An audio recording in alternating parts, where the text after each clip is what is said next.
আর মূলত মাসালা তিনটা বিষয় আছে খুব গুরুত্বপূর্ণ। একটা হলো কারা জাকাত দেবে, 2 নম্বর হবে কাকে জাকাত দেবে, 3 নম্বর হচ্ছে জাকাত না দিলে কি হবে। জাকাত না দিলে এই তিনটা বিষয় হলো মূল, আর বাকিগুলো মাসালা। দুনিয়া এবং আখিরাতে জাকাত ও সদকার অসংখ্য উপকারিতা আছে।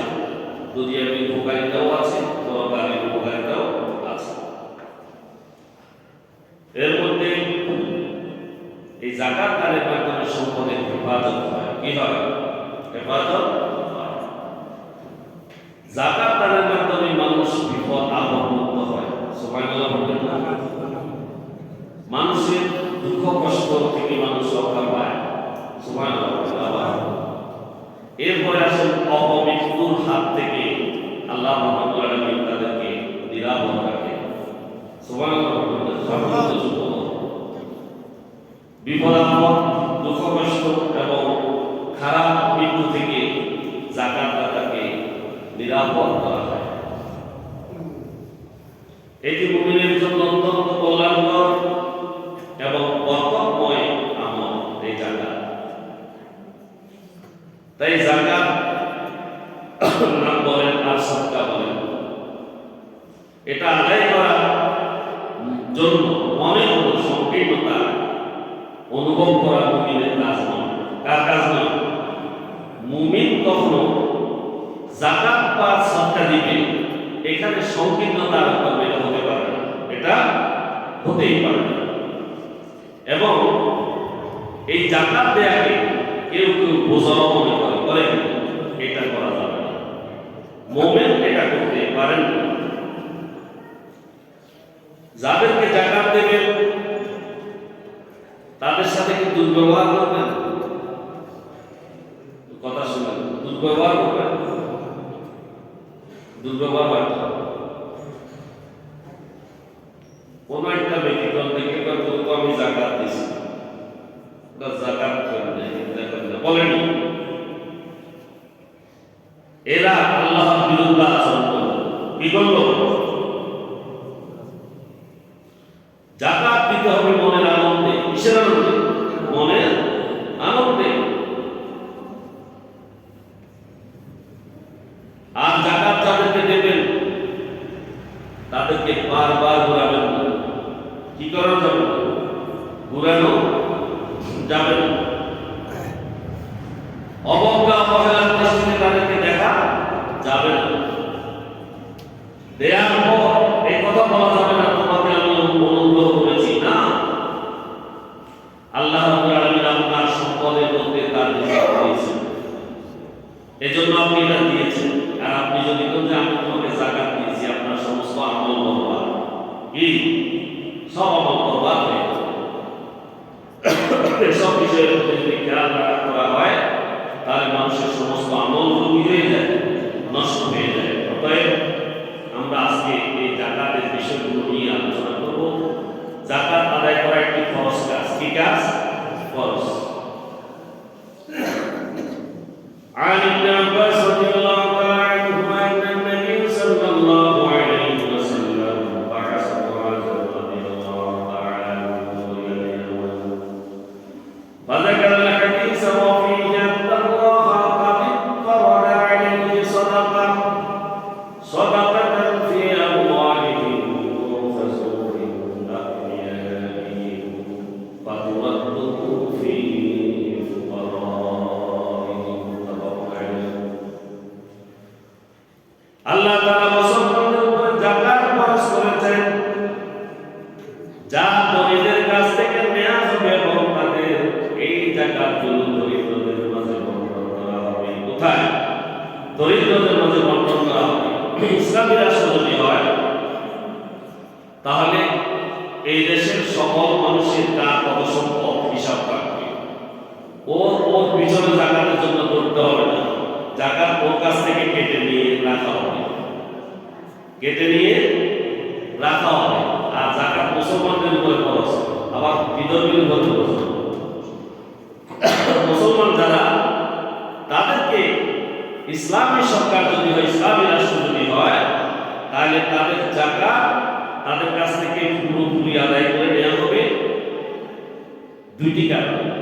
একটা হলো সে দুনিয়া এবং আখিরাতে, দুনিয়াতে যে সে যাকাত দিত, যে 50 জনকে 50 টাকা করে দেয়, এই যে লোক দেখাবো, এটা থেকে বাঁচত।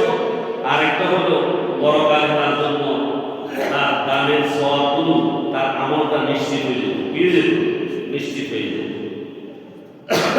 তাহলে ইসলামী স্টেট ধনীদের কাছ থেকে যাকাত নিয়ে নিবে এবং এটার জন্য কর্মচারী নিয়োগ করা হয়। কি করা হয়? নিয়োগ করা হয়। এটা আমরা পরে কোরআনের আয়াত আছে, আলোচনা করব ইনশাআল্লাহ। এই হাদিসটি বুখারী এবং মুসলিম শরীফ উল্লেখ করেছে এবং হযরত ইবনে আব্বাস রাদিয়াল্লাহু আনহু হাদিসটি বর্ণনা করেছেন যে দরিদ্রদের জন্য ধনীদের কাছ থেকে যাকাত কি করা হবে? আদায় করে নেওয়া হবে। এখন আসেন যাকাতের নিসাব এবং কার উপরে খরচ। যেসব সম্পদের উপরে যাকাত খরচ শরীয়ত সেগুলোর জন্য নির্দিষ্ট পরিমাণ নির্ধারণ করে দিয়েছে। সম্পদের নির্দিষ্ট পরিমাণকে বলা হয় নিসাব। কি বলা হয়? নিসাব। যখন কোনো ব্যক্তির কাছে এই নিসাব পরিমাণ সম্পদ আসে, জমা হয় এবং তার 1 বছর অতিক্রান্ত হওয়ার পরে এটা উদ্বৃত্ত থাকে, তাহলে তার উপর যাকাত কি খরচ। সে সাহেবে নিসাব, তাকে কি বলা হয়? সাহেবে নিসাব। যাকাত এবং মুসলমানের উপর খরচ, তাহলে এক নম্বর কথা হলো যাকাত খরচ হবে মুসলমানের উপর। কার উপর? কোন বিজাতি বিধর্মীর উপর যাকাত খরচ নেই, এদের উপরে যাকাত খরচ হবে, এদের উপরে কর খরচ। কি খরচ? কর। ইসলামী স্টেটে তাদের ট্যাক্স আছে, ট্যাক্স বা কর, যেটা এটা তাদের কাছ থেকে আদায় করে নেবে। কিন্তু যাকাত খরচ হচ্ছে শুধু মুসলমানের উপর। কাদের? মুসলমানের উপর। তবে সেই মুসলমান 1 নম্বর সে পাগল হবে না। কি হবে না? পাগল হবে না, পাগলের উপরে যাকাত খরচ নয়। দ্বিতীয় নম্বর শিশু নয়। কি নয়? শিশু হবে না, শিশুর উপরে যাকাত খরচ নয়। এরপরে দরিদ্র মুসলমানের উপরে যাকাত খরচ নয়। সে হইতে হবে মস্তিষ্ক ভালো, ভালো মস্তিষ্কের অধিকারী, সুস্থ মস্তিষ্কের অধিকারী হতে হবে। বয়স হতে হবে প্রাপ্ত বয়স। কি ভালো মন্দ বুঝে প্রাপ্ত বয়স্কতা আপনারা বুঝেন, এই প্রাপ্ত বয়স্ক হতে হবে এবং নেশাব পরিমাণ সম্পদের মালিক হতে হবে। পাগল শিশু এবং গরিবের উপরে যাকাত কোনো মতেই খরচ নয়। আর সব যাকাত খরচ হবে এই সম্পদের উপরে 1 বছর অতিক্রান্ত। এখানে কিছু কথা আছে। এক ব্যক্তি তার জীবন শুরু করল, সে সাহেবে নেশাব হল, কিন্তু বছরের মাঝখান দিয়ে তার ব্যবসা বাণিজ্য এত বেশি মন্দা গিয়েছে, বছরের মাঝখান দিয়ে তার সম্পদ কমে গিয়েছে, সম্পদ কমে গিয়েছে এবং বছর শেষ হতে না হতে সে আবার নেশাবের মালিক হয়ে গেছে। তাহলে তাকে যাকাত দিতে হবে। তাকে অর্থাৎ তার ওই প্রথম দিন থেকে যে হিসাব করেছে এই হিসাবে 1 বছর, মাঝখান দিয়ে দরিদ্র হয়েছে এখান থেকে হিসাব করতে হবে। এবার বিষয় বছরের শেষে যদি সে তার সব কিছু শেষ হয়ে যায়, তাহলে তাকে আবার প্রথম থেকে হিসাব করতে হবে। কি প্রথম থেকে হিসাব করতে হবে? বিষয়টা বুঝাতে পারি। বছরের শুরু থেকে হিসাব শুরু করছে, সাহেবের নেশাব, সে সম্পদ তার কাছে আছে, মাঝখান দিয়ে সম্পদ কমে গেছে, বছরের শেষে আবার বেড়ে গেছে, তাহলে তাকে নেশাব পরিমাণ মালিক হলে তাকে যাকাত দিতে হবে। এখন বছরের শেষে যাইয়া বছরের প্রথম বা 2 ভাগ পর্যন্ত তার কাছে সম্পদ ছিল, কিন্তু শেষে গিয়ে তা কি গেছে, কমে গিয়েছে বা দিতে পারতেছে না, সে নিঃস্ব হয়ে গেছে, তাহলে তার উপরে যাকাত খরচ খরচ। আসেন যাকাত কতটুকু পরিমাণ সাহেবের নিসাব হলে যাকাত দিতে হবে, সেটা হচ্ছে, এটা অনেক জটিলতা আছে, বিষয়গুলো বর্তমানে জটিল হয়ে গেছে। বর্তমান সময় একটু জটিল হয়ে গেছে, কারণ স্বর্ণের দাম 2,70,000, কত? এক ভরির দাম 2,70,000। 7.5 ভরি স্বর্ণ যার কাছে আছে সে 20 লক্ষ টাকার মালিক। কত? 20 লক্ষ টাকার মালিক। তাহলে তাকে 20 লক্ষ টাকা যাকাত দিতে হবে। জটিল হয়ে গেছে বিষয়টা, আগে তো কম ছিল। এখন আছে 7.5 ভরি স্বর্ণ নাই, তাহলে কি করবে? তাহলে রূপা আছে, রূপার দাম কি বাড়ছে? রূপার দাম মানে 70,000 সম্ভবত। 7.5 তোলা রূপা, এটার দাম যা হয় এটা যদি টাকা দেয়া যাবে। আবার দোনোটা মিলে যদি সাহেবের সামুদায় স্বর্ণের বা রূপের যেখানে হোক, তাহলে যাকাত দিতে পারবে। তাহলে যাকাতের স্বর্ণের নিসাব হল 87 গ্রাম বা 480 মিলিগ্রাম বা 87.5 গ্রাম। যদি কারো কাছে স্বর্ণ থাকে বা এটা 7.5 ভরি এরকম হলেই সে যাকাত দিতে হবে তাকে। আর রূপা যদি হয় 612 গ্রাম বা 360 মিলিগ্রাম, তাহলে তার উপরে যাকাত খরচ। এখন আমরা তো রূপা করি না, আমাদের তো বুদ্ধি বেশি, নেই। কথা খেয়াল করে, আমার কাছে 7.5 ভরি স্বর্ণ হয় নাই, 7.5 ভরি স্বর্ণ নাই, তো 7.5 ভরি স্বর্ণ নাই, রূপার দাম তো আছে নি, তাকে ওইটা দিয়ে যাকাত দিতে হবে।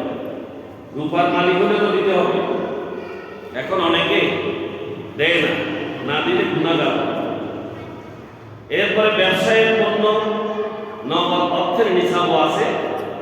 ব্যবসার মাল নগদ অর্থের পরিমাণ যদি এটা সোনা বা রূপা যে কোনো একটির সমমূল্যের পরিমাণ হয়, তাহলে তাকে যাকাত দিতে হবে। হাদিস শরীফে বর্ণিত আছে, মালা নবী সাল্লাল্লাহু আলাইহি ওয়াসাল্লাম লাইসা ফিমা দুনা খামসিন আওয়াকিন সাদাকা মাসুকিয়া, অর্থাৎ 612 গ্রাম যদি রূপা, এটা কম হলে যাকাত খরচ নয়, আর 612 এর উপরে যদি হয় তাহলে যাকাত দিতে হবে। স্বর্ণ ধরে বসে থাকতে হবে না, রূপা ধরেও যাকাত দিতে হবে। বর্তমানে রূপার দাম হচ্ছে সোনার তুলনায় অনেক কম, আর এজন্য মানুষ বেশি সাহেবে নেশাব হয়, বেশি সাহেবে নেশাব হয়, আর রূপার হিসাবটা দ্রুত পূর্ণ হয়ে যায়। তাই ব্যবসায়ের মাল এবং নগদ অর্থের যাকাত হিসাব করে সাধারণত রূপা দিয়ে যাকাত দিলে সবচাইতে উত্তম। এখন কথা বুঝছেন? আর ওই একটা তো পরিমাণ বলে দিছি, বিশেষ করে মহিলারা যারা স্বর্ণের মালিক, যারা 7.5 ভরি স্বর্ণের মালিক হয়ে গেছেন, আপনাদেরকে যাকাত দিতে হবে। যাকাতের কতটুকু দিবেন আপনারা? যাকাতের মূল্য হিসাব করি, প্রতি 40 টাকায় 1 টাকা, প্রতি 40 টাকা 1 টাকা, 100 টাকায় 2.5 টাকা, 100 টাকায় 2.5 টাকা, তাহলে 1000 টাকায় কত? 25 টাকা। 1000 টাকায় কত? 25 টাকা। এইভাবে হিসাব করি 20 লক্ষ টাকার প্রায় যাকাত দিতে হবে। আর যাকাতের ক্ষেত্রে কোনো থোক বরাদ্দ চলবে না, কোনো থোক বরাদ্দ চলবে না। যাকাত টায় হিসাব করে দিতে হবে। হিসাব ছাড়া, আপনার সম্পদের হিসাব ছাড়া যাকাত যদি দেন, থোক বরাদ্দ, এটা যাকাত আদায় হবে না, যাকাত আদায় হবে না। আপনার সম্পদের হিসাব করে যে দাম, ওই দামে শতকরা 2.5 টাকা আপনাকে যাকাত দিতে হবে, যাকাত দিতে হবে।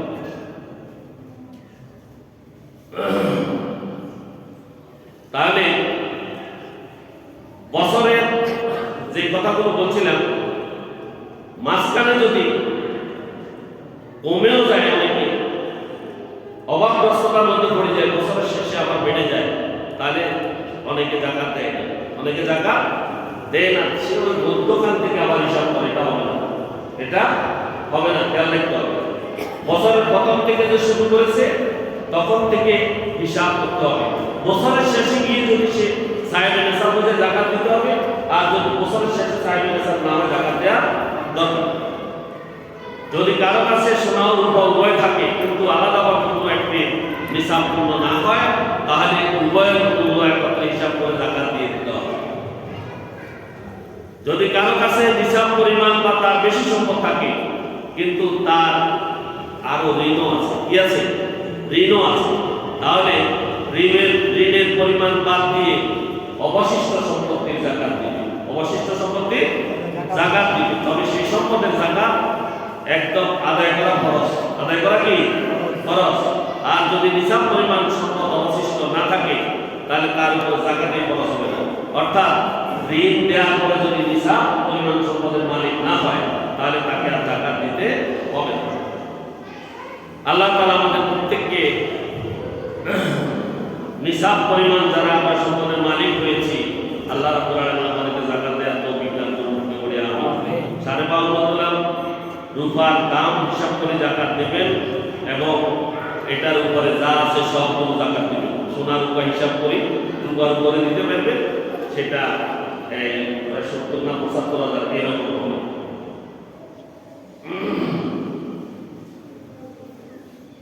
হযরত আলী রাদিয়াল্লাহু তাআলা আনহু একটি হাদিস, عن علي رضي الله عنه قال قال رسول الله صلى الله عليه وسلم إذا كانت لك 100 درهما وحال عليها الحول ففيها 5 درهم وليس عليك شيء حتى يكون لك 20 دينارا وحال عليها الحول ففيها نصف دينار وما زاد فبحساب ذلك وليس في مال زكاة حتى يحول عليه الحول رواه أبو داود।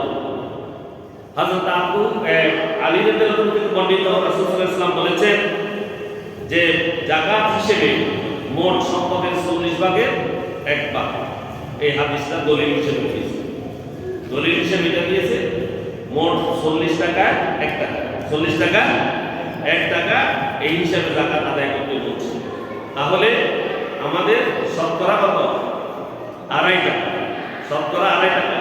সাহেব নিসাব যারা, তারা যাকাতের প্রতি মনোযোগী হোক, আল্লাহ রাব্বুল আলামিন তাদের তৌফিক দান করুন বলে আশা করি। কোন ধরনের সম্পদের উপর যাকাত ফরজ?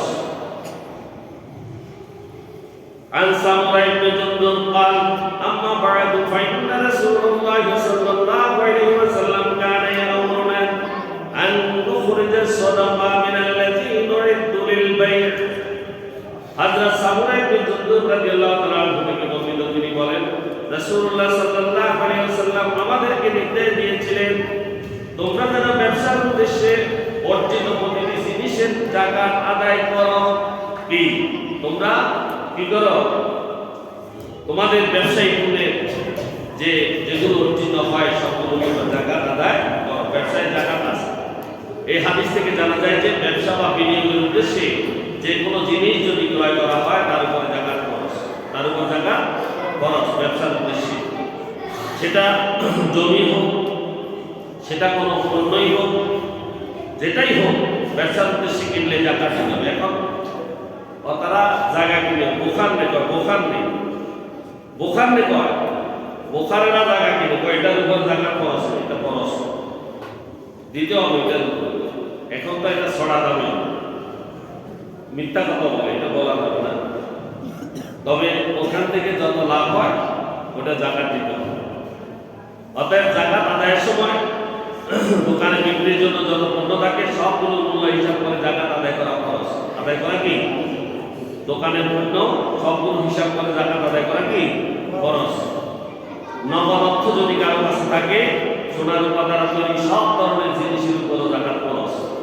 যেমন সোনার রূপার অলংকার আছে, তারপরে কারো কাছে মুদ্রা থাকে, কারো কাছে পাত্র থাকে, কারো থাকে কাছে সোনার পদক থাকে নি মেডাল, সবগুলোর উপরে হিসাব করে জাকাত দিতে হবে, সবগুলোর উপরে হিসাব করে জাকাত দিতে হবে। যদি কোনো সাহেবের নেশাব ব্যক্তি অন্যের কাছে ঋণ পাওনা থাকে বা ব্যবসার পণ্যের মূল্য অন্যের কাছে যদি বাকি থাকে, তাহলে অন্যান্য সম্পদের সঙ্গে এগুলারও জাকাত দিতে হবে।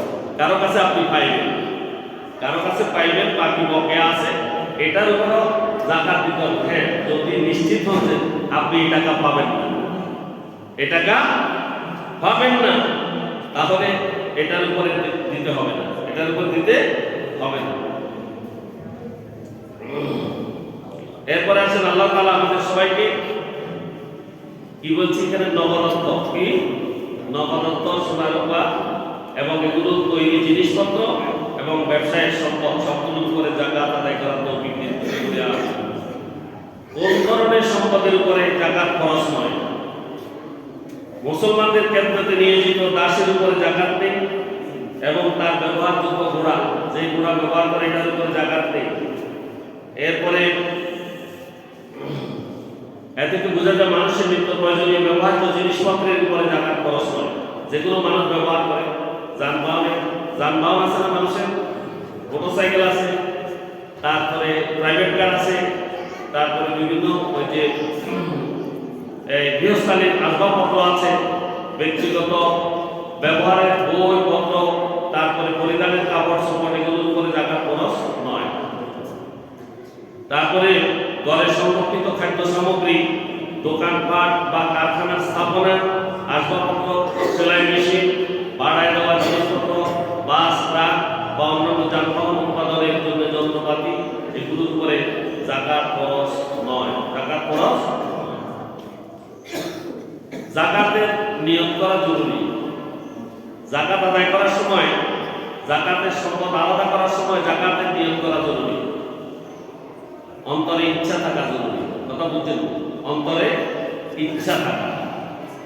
অনেকে যার ইচ্ছা আছে জাকাত দেয়া, সে গোপনে দান করে, গোপনে জাকাত দিয়ে। আর বাকিরা তো আমাদের দেশে তো যা অবস্থা, জাকাত দিবার আগে লাইন দিত, ঠিক কিনা? এরপরে জাকাত দিত না, কাপড় সাপড় দিত না, পয়সা মরে গেছে, সেটা বুঝবে মরে গেছে, জাকাত দিয়ে আসবে করতে না।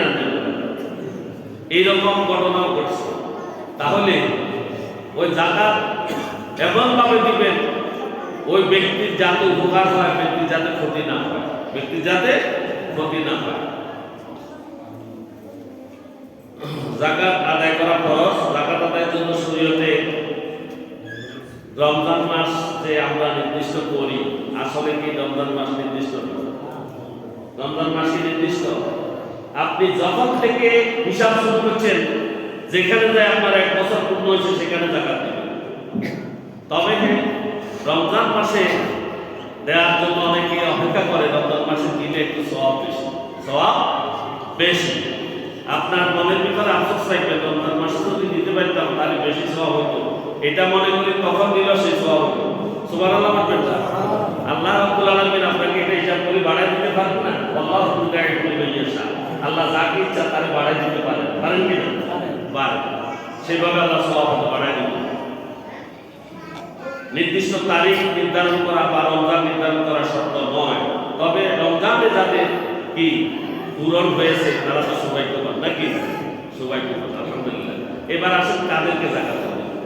জাকাত কাদেরকে দিবেন, এটা কথা বলে শেষ করব। জাকাত কাদেরকে দিবেন, জাকাত না দিলে কি হবে? আমি প্রথমে বলছিলাম তিনটা কথা, তার উপরে জাকাত খরচ, আর জাকাত কাদেরকে দিবেন, আর জাকাত না দিলে কি হবে। এবার আসলে কাদেরকে জাকাত দেওয়া যাবে বা বৈধ। মহান আল্লাহ রাব্বুল আলামিন সূরা তাওবার 60 আয়াতে ইরশাদ করেছেন, ইন্নামাস সাদাকাতু লিল ফুকারা'i ওয়াল মাসাকিনি ওয়াল আমিলিন ওয়াল আমিলিন আলাইহা ওয়াল মুআল্লাফাতি কুলুবুহুম ওয়া ফির রিqাব ওয়া ফির রিqাবি ওয়াল গানিমিন ওয়া ফি সাবিলিল্লাহ ওয়া ফি সাবিলিল্লাহি ওয়াবতাগু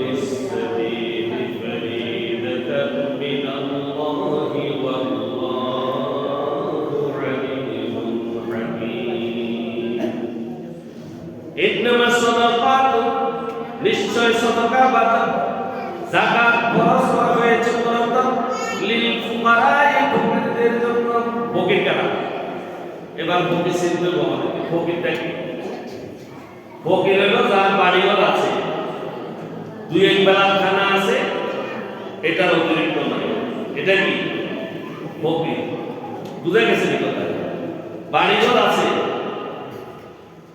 দুই এক বেলা খানার আছে, অতিরিক্ত নাই, দিনে আমি দিনে খাই, যেটাকে আমরা বলি হ্যান্ড টু মাউথ। কি বলি?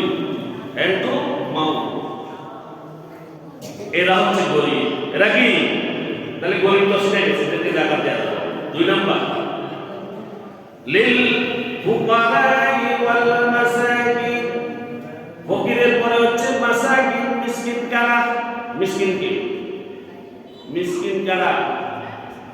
মিসকিন হচ্ছে গরিবের পুরো নিচে। কাপড় নিচে, গরিব থেকেও নিচে। বাড়িঘরের ঠিক ঠিকানা নাই, বাড়িঘরের ঠিক ঠিকানা নাই, আর খাবার কথা তো দূরের কথা। এটা মিসকিন। এটা কি? মিসকিন। এদেরকে দেবে। তাহলে মিসকিন চিনে গেছে। এরপরে ওয়াল আমিলিন, যাকাত আদায়কারী। এটা ইসলামী রাষ্ট্রের বিষয়। ইসলামী রাষ্ট্র যখন গঠিত হবে তখন এই যাকাতের জন্য লোক নিয়োগ দেওয়া হবে। ওই নিয়োগকৃত লোকেরা যাকাত আদায় করবে এবং তারা বেতনমুক্ত হবে। রাষ্ট্রপতি বেতনমুক্ত হবে। ওই বেতনটাকে এখানে উল্লেখ করা হয়েছে।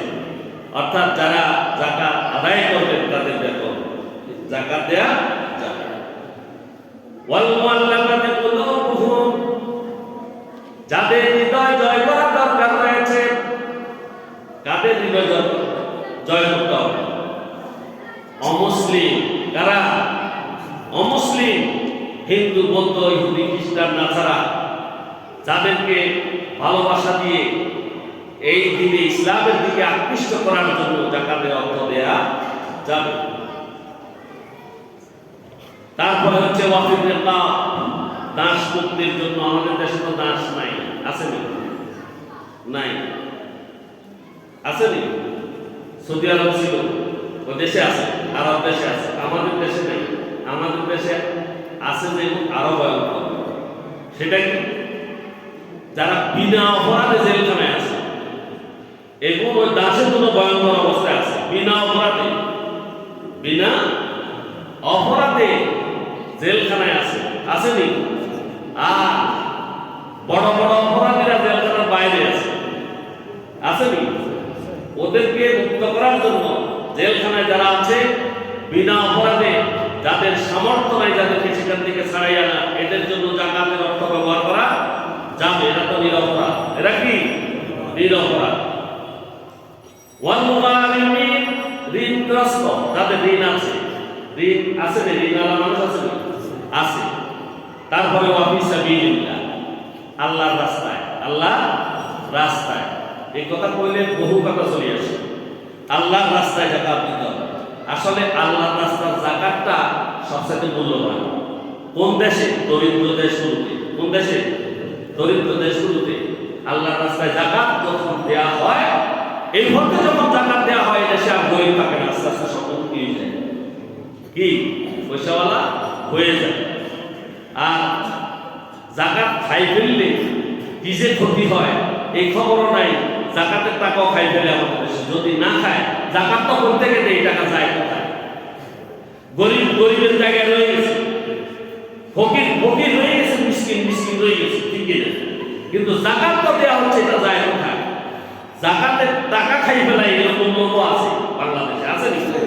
যদি যাকাতকে যদি প্রপার ইউটিলাইজ করা হয়, সঠিকভাবে ব্যবহার করা হয়, 5 বছরে বাংলাদেশে, বরং 5 বছরের পরে যাকাত দেওয়ার মতো লোক খুঁজে পাওয়া যাবে না। যাকাত দেওয়ার মতো। কারণ প্রত্যেকেই তখন 5 বছর পরে সাহেব হয়ে যাবে। কিন্তু আমাদের দেশের এই যাকাতের টাকাগুলো খাই ফেলাইতে করতে পারে না। কি জানে না সেটাও জানে, কিন্তু খাই ফেলাতে সেটাও বোঝে না। ওয়াবনিস সাবিল, মুসাফির। কে? মুসাফির, যারা সফরে এসেছে বাইরে থেকে, তাদেরকে যাকাত দেওয়া যাবে। আর এটা হচ্ছে ফারিদাতুন মিনাল্লাহ। ফারিদাতুন মিনাল্লাহ, আল্লাহর পক্ষ থেকে নির্ধারিত একটি ফরজ, এটি নির্ধারিত একটি ফরজ। আল্লাহু আলিমুল হাকিম, আল্লাহ রাব্বুল আলামিন হচ্ছেন সর্বজ্ঞ এবং মহাপ্রজ্ঞাবান, প্রজ্ঞাময় তিনি। শুনে এই যাকাত যারা এই 8টি খাতের বাহিরে যারা খেয়ে ফেলবে তাদের অবস্থা কি হবে একটু শুনে। ওয়াইল নামক একটা দোজকের নাম শুনছেন? ওয়াইল নামক একটা দোজক, ওই দোজক থেকে বাঁচার জন্য বাকি দোজকগুলো ডেইলি 40,000 বার আল্লাহর কাছে প্রার্থনা করে। কথা বুঝেন? ওয়াইল নামক দোজক থেকে বাঁচার জন্য বাকি দোজকগুলো ডেইলি 40,000 বার আল্লাহর কাছে প্রার্থনা করে, যাতে আমরা এই দোজকের কাছে না যেতে পারি। অন্য দোজকেরা আল্লাহর কাছে প্রার্থনা করে এই ইবলিসগুলোকে সেখানে বানাই দেওয়া হয়। সেই ওয়াইল হচ্ছে তাদের জায়গা। এই যারা এগুলো খেয়ে ফেলে, আল্লাহ আমাদের হেফাজত করুন, ঢুকে পড়ি আমরা। তাহলে দরিদ্র ব্যক্তিকে আমরা বলছি, প্রথম দরিদ্র ব্যক্তি মিসকিন, তারপরে হচ্ছে যাকাত আদায়কারী, তারপরে মন জয় করার জন্য, অন্যদেরকে দেয়া, দাস মুক্তির জন্য, ঋণগ্রস্তকে দেয়া, আল্লাহর পথে দেয়া এবং মোসামুখকে দেয়া, এই 8টি খাতে যাকাত দেবে। কয়টি খাতে? 8টি খাতে যাকাত দেয়া বৈধ। সময়ের অভাবে আমি শুধু যাকাত না দিলে কি হবে ব্যাপারটা। যাকাত না দেওয়ার কুফল সম্পর্কে সাথ হচ্ছে والذين يكنزون الذهب والفضة ولا ينفقونها في سبيل الله فبشرهم بعذاب أليم والذين يكنزون الذهب والفضة যারা সোনা এবং রূপাকে পুঞ্জীভূত করে রাখে এবং কি করে বলে ইউনফিকুনাহা ফি সাবিলিল্লাহ, আল্লাহর রাস্তায় এই যাকাতগুলো তারা কি করে না, ব্যয় করে না। কি করে না? ব্যয় করে না। আল্লাহ পাক রব্বুল আলামিন তাদেরকে তিরস্কার করেছেন। কি করেছেন? তিরস্কার করে বলছেন ফাবাশশিরহুম, তাদেরকে সুসংবাদ দাও, তাদেরকে সুসংবাদ দাও বিআযাবিন আলীম, বিআযাবিন আলীম। কি কথা? কথাটা বুঝেন না একটু ভালো করে। যারা তাদের সোনা এবং রূপা বা যাকাতের অর্থকে যারা পুঞ্জীভূত করে রাখে, জমা করে রাখে, যাকাত দেয় না, অথবা যারা যাকাত পেয়ে ফেলে। যাকাত না দিলে কি হবে? যাকাত না দিলে একদিকে তার সমস্ত সম্পদগুলো বছর অপবিত্র, কি সমস্ত সম্পদগুলো হারামে পরিণত হয়। তার ছেলে মেয়ে যেগুলো অক্ষর খায় সবগুলো হারাম, এবং সে আত্মীয় স্বজনকে খাওয়ায় সেগুলো হারাম, সে হুজুর দাওয়াত করে খাওয়ায় সেগুলো হারাম।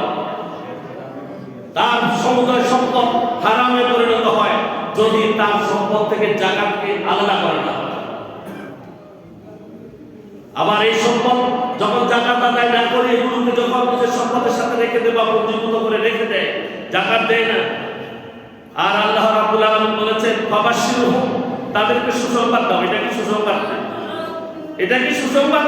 বিআযাবিন আলীম, কঠোর শাস্তি, সবচেয়ে বড় শাস্তি তাদেরকে সুসংবাদ দাও। শাস্তির এটা কি সুসংবাদ? কি এখানে তিরস্কার শব্দ ব্যবহার করা হয়েছে। ফাবাশশিরহুম বলে তাদেরকে তিরস্কৃত করা হয়েছে। আল্লাহ রাব্বুল আলামিন তাদেরকে তিরস্কার করেছেন। কি করেছেন?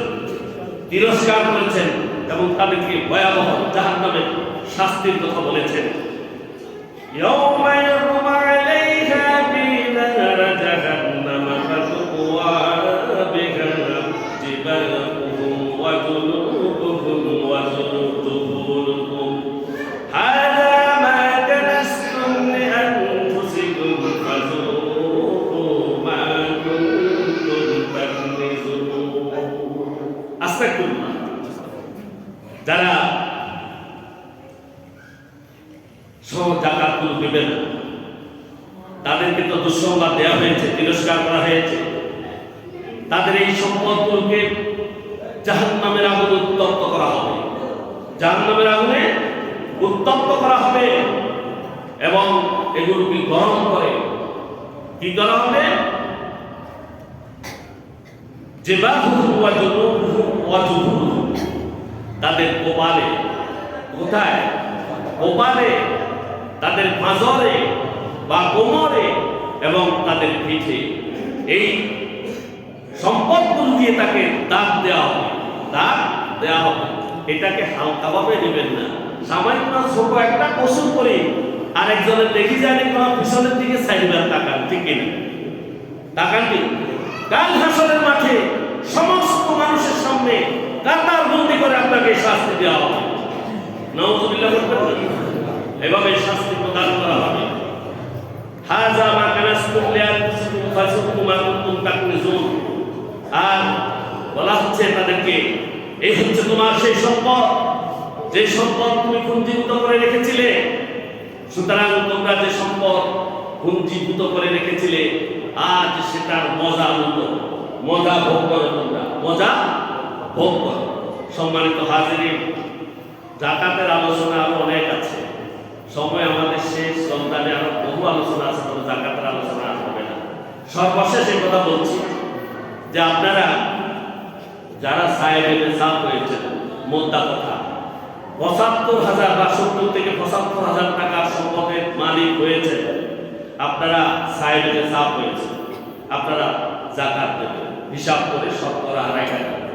শুধু স্বর্ণের হিসাব নিয়ে বসে থাকলে হবে না। ৭.৫ করে স্বর্ণের দাম এখন ২০ লক্ষ টাকা। কত?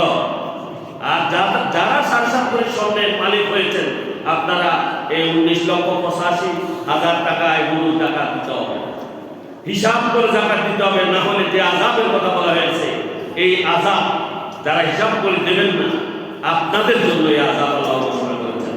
আল্লাহ রাব্বুল আলামিন আমাদের প্রত্যেককে যারা সাহেবে নিসাব হয়েছি, যাকাত আদায় করা, যাকাতের ৮টি জায়গায় ৮টি খাতে যাকাত দেওয়ার তৌফিক দান করুন।